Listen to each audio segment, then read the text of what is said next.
Pair production, as the name itself indicates, there is a production of a pair of particle. ठीक है, pair means two.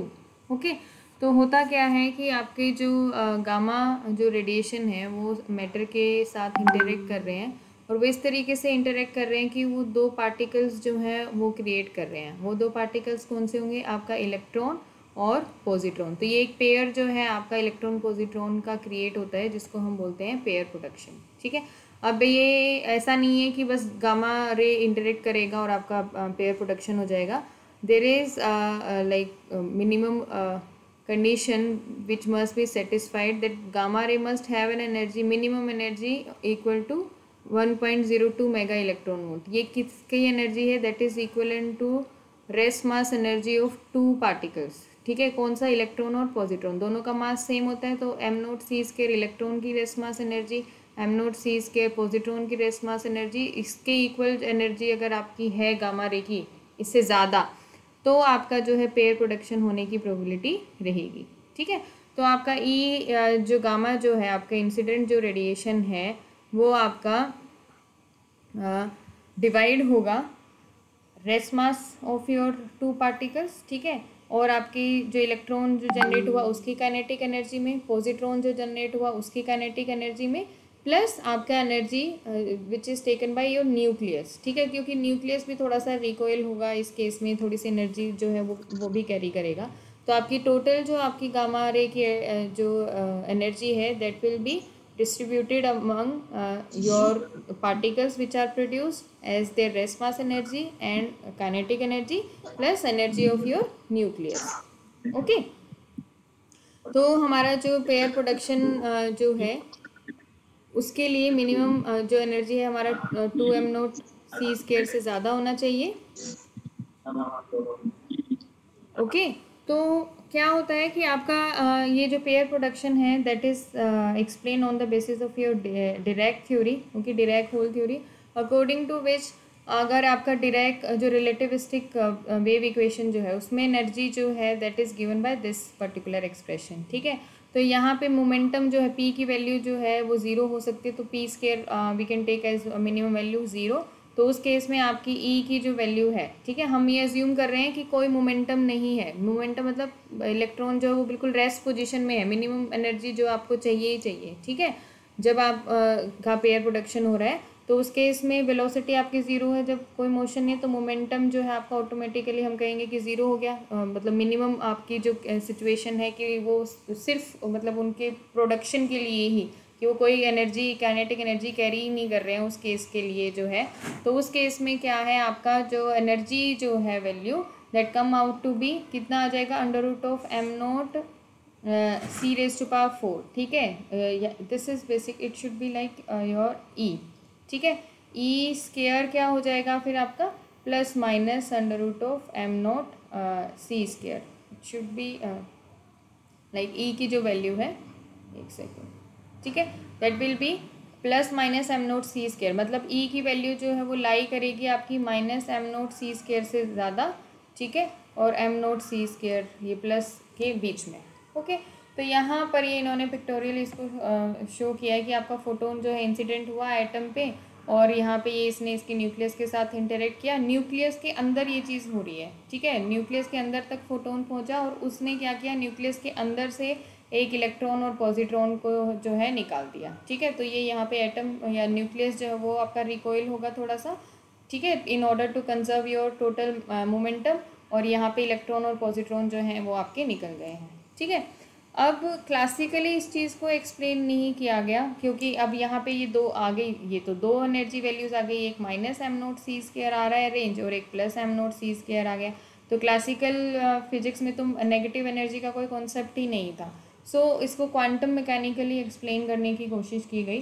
Quantum mechanically क्या बोला गया कि आपका अगर कोई एक्सटर्नल फील्ड नहीं है, when there is no external field, ठीक है, नो एक्सटर्नल इलेक्ट्रिक फील्ड अगर कोई नहीं है, ठीक है, तो हम क्या बोलेंगे कि आपकी जो ग्राउंड स्टेट में जो एनर्जी है, मतलब जो एनर्जीज, ठीक है, कंप्लीटली फील्ड एनर्जी लेवल्स जो हैं, ठीक है, जिसमें कोई ट्रांजिशन नहीं हो रहा है, ट्रांजिशंस आर नॉट अलाउड. ठीक है, तो तो उस केस में ये जो फील्ड एनर्जी लेवल्स हैं उनको हमने बोला है नेगेटिव एनर्जी स्टेट्स। ठीक है, नेगेटिव एनर्जी स्टेट्स जो हैं आपकी -m0c² से जितनी भी नीचे एनर्जी लेवल्स होंगे ये कम्प्लीटली फील्ड है, इनमें इलेक्ट्रॉन्स जो हैं और उनके कोई चांस नहीं है कि वो ट्रांजिशन करें अमंग देमसेल्व्स। ठीक है, जब तक कि कोई एक्सटर्नल फील्ड हमने नहीं अप्लाई किया। ठीक है, अब जैसे ही हम कोई एक्सटर्नल फील्ड अप्लाई करते हैं, मींस कोई पर्टर्बेशन हमने डाला, जैसे कि फॉर एग्जांपल यहाँ पे गामा रेज आई। ठीक है, गामा रेज आई तो क्या होगा कि जो इलेक्ट्रॉन यहाँ पे एग्जिस्ट कर रहा है वो इस एनर्जी को गेन करेगा, and if this energy is greater than 2m0c²। क्यों? ये यहाँ तक तो ये रेस्ट पोजीशन पे ही रहेगा m0c² से, ऐसे ही यहाँ इतनी उस पर ये m0c² रहेगा, क्योंकि जो आपका नेक्स्ट जो एनर्जी अनफिल्ड एनर्जी लेवल्स जो अवेलेबल हैं वो आपके +m0c² पे अवेलेबल है। ठीक है, तो E=0 से लेके आप -m0c² तक जाओगे, कोई एनर्जी लेवल नहीं है। E=0 से +m0c² जाओगे, कोई एनर्जी लेवल्स अवेलेबल नहीं है। तो आपका ये जो गैप जो है that is equal to your 2m0c²। तो यहाँ से जैसे ही इलेक्ट्रॉन आपका निकला तो यहाँ पे इसने क्रिएट कर दिया एक होल। ठीक है, अब होल क्या है? Absence of electron only. ठीक है, तो उस केस में क्या है कि उसका कोई -e एनर्जी होगा। ठीक है, -p मोमेंटम होगा। इस तरीके से आपका जो है ये होल जो है यहाँ पे क्रिएट हो गया और इलेक्ट्रॉन एक्साइट होके चला गया यहाँ पे। ठीक है, तो यहाँ पे उसने कितनी एनर्जी को ओवरकम किया? 2m0c² को। अगर आपका एक्सटर्नल एनर्जी अवेलेबल है, मींस एक्सटर्नल डिस्टर्बेंस, कोई एक्सटर्नल इलेक्ट्रिक फील्ड जो है वो पॉसिबल है, अगर गामा रेज आपकी इस यहाँ पे इंसिडेंट हुई, और if they are having energy sufficient enough to cross this energy gap of 2m0c², तो उस केस में यहाँ पे ये जो इलेक्ट्रॉन जो है एक्साइट होके चला गया आपका यहाँ पे, तो यहाँ पे एक तो होल क्रिएट हो गया। ठीक है, और यहाँ पे ये इलेक्ट्रॉन जो है अनफिल्ड एनर्जी लेवल में यहाँ चला गया। तो ये क्या है? इसको हम बोलते हैं पेयर प्रोडक्शन। ठीक है, जो होल जो आपका क्रिएट हुआ that is basically your absence of electron only. इसको भी हम एज ए पार्टिकल ट्रीट कर सकते हैं जिसका पॉजिटिव चार्ज है। ठीक है, और उसकी -e एनर्जी है, मतलब equal and opposite to the electron which has gone up. ठीक है, यहाँ पे ये जो इलेक्ट्रॉन गया है उसके इक्वल एंड अपोजिट एनर्जी जो है यहाँ पे नेगेटिव स्टेट में है। ठीक है, उतना ये ऊपर चला गया है। तो यहाँ पे इस तरीके से आपका जो है दो पार्टिकल्स जो हैं जनरेट हुए, जिसको हम बोलते हैं पेयर प्रोडक्शन। ठीक है, कि दो पार्टिकल्स जो हैं वो आपके प्रोड्यूस हो गए हैं। ठीक है, तो यहाँ पे जो इलेक्ट्रॉन जो है आपका कैरी करेगा एनर्जी को, दैट होल जो क्रिएट हुआ। ठीक है, इलेक्ट्रॉन एक्साइट होकर ऊपर चला गया, तो वो जो पीछे जो छोड़ के गया, ठीक है, उसमें क्या -e एनर्जी हो जाएगा, -p momentum and -e charge, मतलब आपका +e चार्ज, मतलब होल। ठीक है, तो इस तरीके से हम उस पार्टिकल को बुलाते हैं पॉजिट्रॉन। ओके, तो ये पेयर प्रोडक्शन हमने देखा कि 2m0c² से अगर ज़्यादा आपकी एनर्जी गैप है तो ही हमारा पॉसिबल है। तो यहाँ पे ये जो पॉजिट्रॉन जो है that was like discovered by Anderson 1938, लेकिन इसकी जो प्रोबेबिलिटी है होने की वो बहुत पहले ही प्रिडिक्ट कर दिया था कि इस तरीके का कोई पार्टिकल है। उसी के बेसिस पे हमारा पेयर प्रोडक्शन जो है क्वांटम मैकेनिकली एक्सप्लेन किया गया था। रिवर्स प्रोसेस जो है, रिवर्स में क्या होता है कि आपका होल और इलेक्ट्रॉन आपका कंबाइन करे, मींस पॉजिट्रॉन इलेक्ट्रॉन के साथ कंबाइन करे, उस प्रोसेस को हम बोलते हैं एनिलिएशन। उस केस में क्या होगा, ये जब दोनों कंबाइन करेंगे तो आपके दो फोटोन जो है रिलीज करेंगे। ठीक है, they will release some energy. ठीक है, तो इसका इन्वर्स प्रोसेस जो है उसको हम बोलते हैं एनिलिएशन। और जब ये चीज़ होती है तो ये दोनों पार्टिकल डिसअपियर हो जाते हैं, और ये जो एनर्जी गामा रेज की जो एनर्जी होगी that will be equivalent to 2m0c²। Okay, ये जो मैटर जो है ये क्या हुआ, एनर्जी में कन्वर्ट हुआ, तो कितनी एनर्जी रिलीज करेगा ये 2m0c²। ठीक है, तो यहाँ पे इस तरीके से हम देख सकते हैं जो गामा रेज जो हैं वो तीन तरीके से हमने डिस्कस किया। फोटो इलेक्ट्रिक इफेक्ट, ठीक है, फिर आपका कॉम्पटन इफेक्ट, और फिर अब ये आपका हमने कहा पेयर प्रोडक्शन जो है, in 3 ways it can interact. Annihilation is the reverse of this, मतलब ये इसका इंटरेक्शन ऑफ गामा रेज से कोई लेना देना नहीं है। यहाँ पे ये पेयर प्रोडक्शन का इन्होंने क्रॉस सेक्शनल बताया हुआ है पर न्यूक्लियस की कितनी प्रोबेबिलिटी है, तो ये डायरेक्ट आपका फॉर्मूला जो है आपको लर्न करना पड़ेगा। Derivation is beyond your scope. Okay, तो यहाँ पे ये इन्होंने सब वैल्यूज़ दी हुई हैं कि z की वैल्यू के लिए h न्यू की वैल्यू क्या रहेगी। ठीक है, इस तरीके से इसमें दिया हुआ है। अब जो है आपका हम कहें कि इलेक्ट्रॉन पॉजिट्रॉन एनिलिएशन जो हो रहा है वो अगर आपकी यहाँ पे 2m0c², ठीक है, अभी कहा था ना कि दो आपके इलेक्ट्रॉन और पार्टिकल है, पॉजिट्रॉन जो है ये पेयर जो है अगर ये एनिलिएट करेगा, कंबाइन करेगा तो आपके 2 फोटोन रिलीज होंगे। लेकिन ऐसा नहीं है कि सिर्फ ये मतलब इतनी ही मतलब जो है आपका सिर्फ कंबाइन करके, ठीक है, उनके पास ऑफ कोर्स इलेक्ट्रॉन और पॉजिट्रॉन है वो एक जगह पे स्टेशनरी तो है नहीं, तो उनकी कुछ काइनेटिक एनर्जी भी है। तो 2m0c² तो जो है मिनिमम एनर्जी है ही है जो रिलीज होगी। और उसमें क्या मतलब चीज़ और यूटिलाइज हो रही है, kinetic energy of your positron and kinetic energy of your electron. इनकी जो काइनेटिक एनर्जी है अभी एक एनिलिएट कर गए, ये डिसअपियर हो गई, तो ये इनकी जो करस्पॉन्डिंग काइनेटिक एनर्जी थी वो भी डिसअपियर होगी, and that is being released as the energy of your 2 photons. ठीक है, H∈1 एंड H∈2 जो है they will carry the energy, okay, equivalent to your rest mass energy of these 2 particles plus their respective kinetic energies. ठीक है, तो यहाँ पे ये तो था कंजर्वेशन ऑफ एनर्जी। अगर हम मोमेंटम की बात करें, लीनियर मोमेंटम की, तो उसमें क्या है, अगर फर्स्ट पार्टिकल है सॉरी जो पॉजिट्रॉन है v+, अगर उसकी वेलोसिटी है तो mv उसका m0 उसका रेस्ट मास है, तो ये मोमेंटम ऑफ पॉजिट्रॉन हो गया, ये मोमेंटम ऑफ इलेक्ट्रॉन हो गया। और जो 2 फोटोन्स जो हैं आपके रिलीज हो रहे हैं, फोटोन जो है they are like your electromagnetic radiations only. ठीक है, so they have some propagation vector. ठीक है, वेव जो होती है उसका प्रोपेगेशन वेक्टर हम डिफाइन करते हैं ना 2π/λ, k = 2π/λ, जो उसकी लैम्डा आपकी वेवलेंथ है, तो k1 आपका यहाँ पे प्रोपेगेशन वेक्टर है, तो h/2π आपका प्रोपेगेशन वेक्टर के करस्पॉन्डिंग जो है यहाँ पे ये मोमेंटम हो जाएगा, और ये दूसरा जो फोटोन है उसके लिए हो जाएगा। तो इस तरीके से आपका मोमेंटम जो है वो भी कंजर्व रहेगा, linear momentum in case of annihilation, as well as your conservation of energy भी हमें देखना है। ओके, अब हम बात करते हैं एब्जॉर्प्शन ऑफ गामा रेज। हमने इंटरेक्शन की बात कर ली कि 3 तरीके से इंटरेक्ट करती है। ठीक है, अब हम बात करते हैं कि आपका अब्जॉर्प्शन जो है गामा रेज का वो कैसे होता है। ओके, गामा रेज का जो एब्जॉर्प्शन जो होता है वो आपका जो चार्ज पार्टिकल हैं उनके एब्जॉर्प्शन से थोड़ा सा डिफरेंट होता है। ठीक है, कैसे, क्यों होता है डिफरेंट? क्योंकि हमने देखा कि गामा रेज तो अलग अलग तरीके से इंटरेक्ट कर सकती है, अब उसकी प्रोबेबिलिटी जो है किसकी कितनी है वो भी हमने देखा कि अलग अलग है। ठीक है, तो जब वो मैटर में जा रहा है, गामा रे जब पेनिट्रेट कर रहा है तो बहुत सारे गामा रे क्या है, जस्ट योर इलेक्ट्रोमैग्नेटिक रेडिएशंस जो न्यूक्लियस से निकलती है, उनको हमने नाम दे दिया कि दीज आर गामा रेज। ठीक है, जो इलेक्ट्रोमैग्नेटिक रेडिएशन न्यूक्लियस से बाहर आ रही है, न्यूक्लियस में ट्रांजिशंस हो रहे हैं, उनके करस्पॉन्डिंग जो एनर्जी रिलीज हो रही है उसको हम बोलते हैं गामा रेज। ठीक है, और ये हाईली एनर्जेटिक आपकी रेडिएशंस होती हैं, वेवलेंथ बहुत कम है, एनर्जी बहुत ज़्यादा है, तो इनकी डिफरेंट एनर्जी के करस्पॉन्डिंग डिफरेंट प्रोबेबिलिटी है किसी एक फिनोमेना की होने की। आपकी एनर्जी थोड़ी सी कम है तो फोटो इलेक्ट्रिक इफेक्ट होने की प्रोबेबिलिटी ज़्यादा है, फिर थोड़ी सी बढ़ गई तो कॉम्पटन इफेक्ट होने की प्रोबेबिलिटी थोड़ी बढ़ जाती है, बहुत ज़्यादा है। ठीक है, तो आपका पेयर प्रोडक्शन हो जाता है कि 1.02 मेव अगर आपकी इलेक्ट्रॉन, मेव मतलब मेगा इलेक्ट्रॉन वोल्ट, तो आपका पेयर प्रोडक्शन होने की प्रोबेबिलिटी ज़्यादा है। तो ये डिफरेंट वेज से इंटरेक्ट करते हुए आप अपनी जो एनर्जी जो है वो लूज़ करता है गामा रे। ठीक है, तो ये जो मटेरियल है उसमें हम गामा रे की रेंज ना डिफाइन करके हम उसकी थिकनेस जो है एक इस तरीके से डिफाइन करते हैं कि उसकी इंटेंसिटी उसमें I0 से I0/2 कहाँ पर होती है या I0/E कहाँ पर होती है, उसके बेसिस पे हम एक पैरामीटर डिफाइन करते हैं इसमें म्यू, जिसको हम बोलते हैं अटेनुएशन कोफिशिएंट।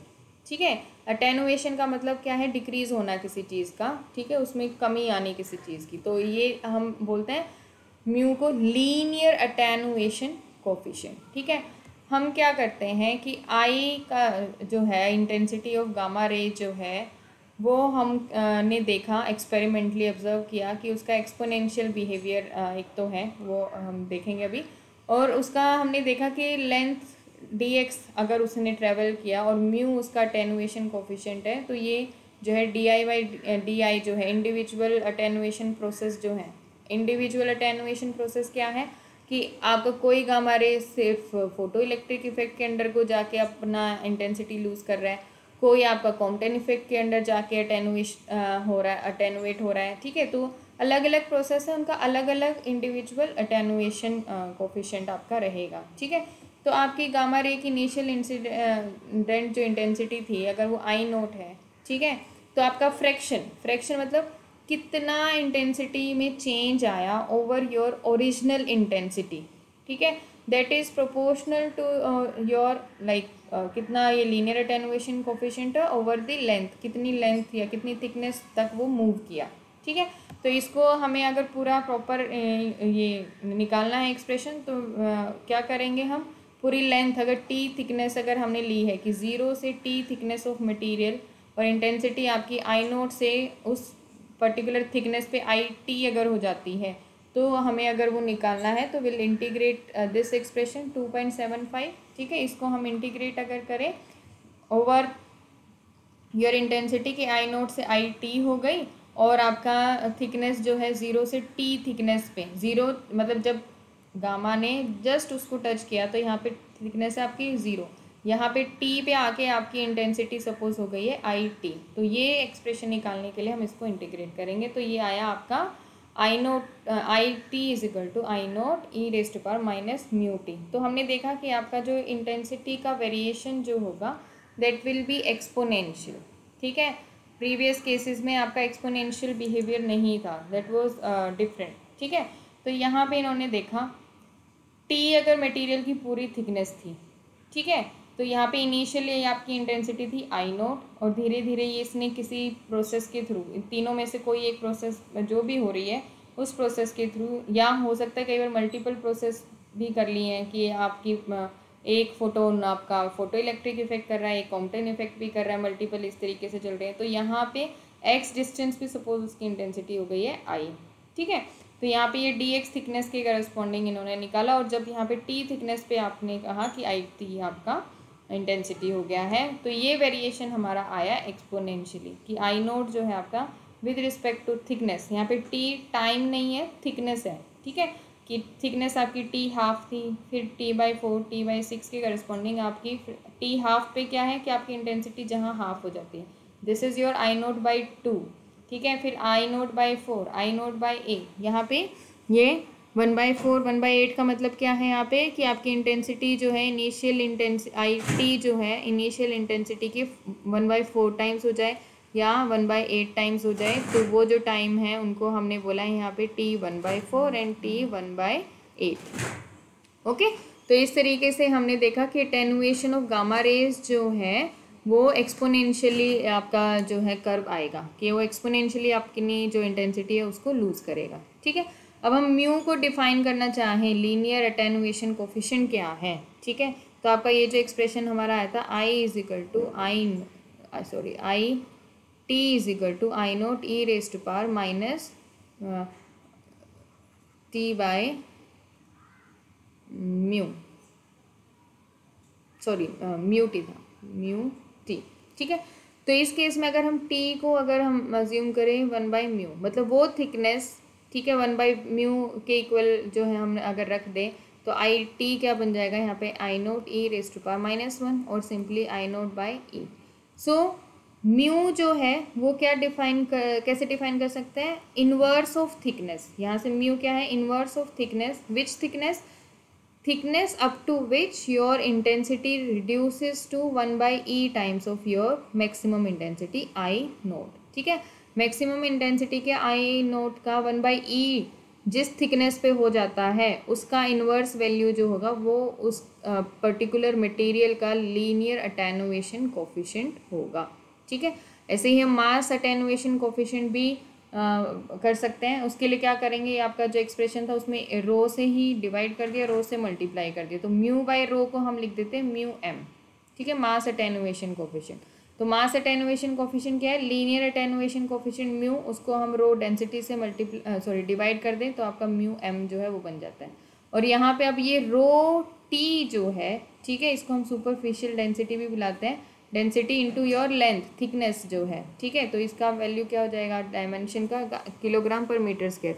तो रो टी जो है that is your equal to 1/μm, ठीक है, और वी कैन सिंपली से μm is equal to 1/ρt, ठीक है। तो आपकी वो thickness T multiply by the density of the material, उसके करस्पॉन्डिंग μm जो है क्या वैल्यू होगी, अगर हम μm को रो टी पुट कर देंगे तो आई जो है बिकम्स I0/E, ठीक है। तो यहाँ पे इसको हम मास अटेनुएशन कोफिशिएंट की टर्म में भी इसको रिप्रेजेंट कर सकते हैं। मास अटेनुएशन की टर्म में रिप्रेजेंट करने का क्या मतलब है, यहाँ पे हम देख सकते हैं कि मटेरियल की डेंसिटी के ऊपर भी डिपेंड कर रहा है गामा रे का अटेनुएशन, ठीक है। तो आपकी मटेरियल जो है वो हमने किस तरीके का लिया, उसकी डेंसिटी किस तरीके से ली है, उसके ऊपर डिपेंड करता है, बजाय कि उसकी फिजिकल स्टेट की। फिजिकल स्टेट मतलब कि वो आइस है या मतलब लिक्विड है या गैसियस फॉर्म है, एज कम्पेयर टू दिस वो उसकी डेंसिटी पे डिपेंड करेगा। तो डेंसिटी जो है वो कितनी है एब्जॉर्बिंग मटेरियल की, that will decide your μm and ultimately that will decide your intensity, ठीक है, at any particular thickness t, ठीक है। Similarly we can define your t half thickness, ठीक है। हाफ थिकनेस मतलब thickness of the material up to which your intensity becomes 1/2 of your original intensity, ठीक है। तो आई की वैल्यू हम I0/2 रख दें, I0, और ये म्यू रख दें टी हाफ, तो इसके करस्पॉन्डिंग यहाँ पे टी हाफ की वैल्यू क्या आ जाएगी, log2/μ, log2 की वैल्यू रखेंगे तो ये आ जाएगी, ठीक है। तो यहाँ पे ये कैलकुलेट अगर हम करेंगे कि अगर कोई गामा रे जिसकी एनर्जी 3 मेगा इलेक्ट्रॉन वोल्ट है, तो लेड के केस में आपकी टी हाफ जो है 1.25 सेंटीमीटर आता है। मतलब आपकी लेड अगर मटेरियल लिया हुआ है तो 3 मेगा इलेक्ट्रॉन वोल्ट की गामा रेडिएशन जो है 1.25 सेंटीमीटर पे अपनी हाफ इंटेंसिटी जो है वो लूज़ कर देता है, ठीक है। और मास अटेनुएशन के केस में लिखना है तो म्यू को वही हमने μm जो था दैट वाज μ/ρ, तो म्यू को हम लिख सकते हैं रो टाइम्स μm। यहाँ पे ये इधर डेंसिटी ऑफ मटेरियल की फॉर्म में भी आपका अल्टीमेटली इंटेंसिटी का एक्सप्रेशन आ जाएगा, अटेनुएट वो किस तरीके से होगी, ठीक है।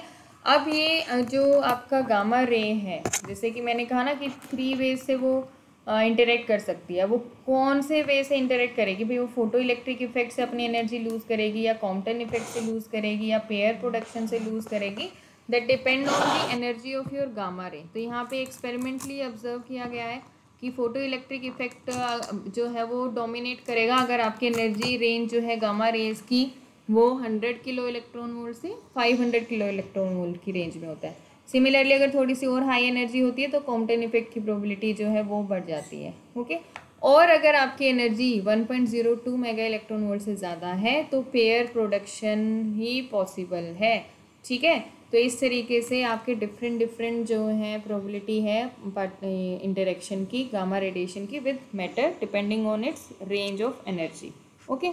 तो फोटो इलेक्ट्रिक इफेक्ट जो है उसके लिए इन्होंने जो है कोफिशिएंट मास लीनियर अटेनुएशन कोफिशिएंट की टर्म में इंटेंसिटी लिखी हुई है कॉम्पटन के लिए। तो ओवरऑल जो है टोटल जो आपका इंटेंसिटी लूज़ करेगा that will be the effect of all these 3। और फाइनली हम सम के फॉर्म में अगर इसको रखें कि तीनों तरीके के अगर जो इफेक्ट हो रहे हैं, ठीक है, तो आपका ओवरऑल जो लीनियर अटेनुएशन कोफिशिएंट है that will be the sum of all these individual attenuation coefficient. बिल्कुल स्टार्टिंग में मैंने बोला ना कि इंडिविजुअल अटेनुएशन कोफिशिएंट के ऊपर डिपेंड करेगा।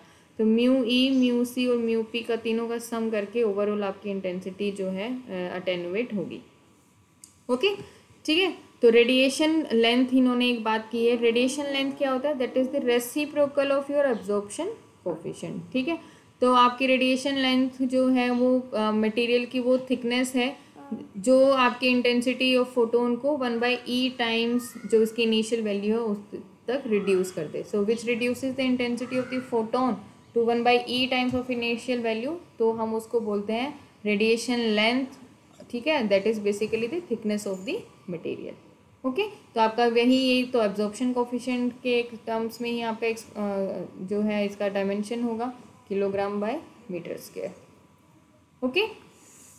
तो यहाँ पर this was about your gamma ray interaction and attenuation. In the next class we'll talk about the importance of this three types of gamma ray interaction.